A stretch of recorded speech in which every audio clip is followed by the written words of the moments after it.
তো hello everyone, আজকে আমি চলে এসেছি বড় লোকেদের শপিং মলে। বড় লোকেদের শপিং মলই বলবো, কেননা অ্যাক্রোপলিস আর কোয়েস্ট মলটা বড় লোক ছাড়া কোনো গরিব লোক ওখান থেকে যে কিছু কিনতে পারে একমাত্র স্পেন্সার্স ছাড়া, সেটা আমি জানি না। আমি অ্যাক্রোপলিস মল গেছিলাম একটা কাজের জন্য। এখানে আমাকে একজন ম্যাম ডেকেছিল কাজের জন্য।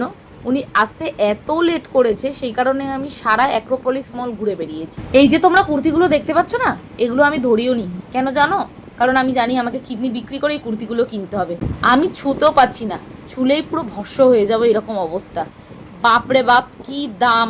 তারপরে আমার সাথে একটা চরম ইনসিডেন্ট ঘটে গেল। আমি হঠাৎ দেখলাম সৌরভ। আমি রীতিমতো রিকোয়েস্ট করলাম, দাদা দাদা একটা সেলফি প্লিজ। সে আমাকে বললো ঠিক আছে ঠিক আছে আসছি একটু পরে, বলে বেরিয়ে গেল। এমন বেরোলো, তারপর তো আর এলোই না। অ্যাক্রোপলিস মলটাকে খুব সুন্দরভাবে সাজানো হয়েছে স্বাধীনতা দিবসের জন্য। এগিয়ে সেটা কিছুদিন বাদে আবার চেঞ্জ করে দেবে, কারণ দুর্গাপুজো আসছে। তো এখানে একটা ইভেন্ট ছিল, ওই ইভেন্টটার মধ্যে দেখছিলাম আমি ঢাকিরা এসছে। ওয়েট করতে করতে আমি ওপরে চলে গেলাম। আবার ওখানে গিয়ে বিবা, নেল স্টোরি, এইসব হটপট জিনিসগুলো ঘুরে বেড়াচ্ছিলাম। ঘুরতে ঘুরতে আবার আমি নিচে চলে এলাম। তখন ওই ম্যামের আগমন ঘটেনি। এখানে একটা ইভেন্ট শুরু হতো 7টা থেকে। ওখানে ঢাকিরা ঢাক বাজাচ্ছিল।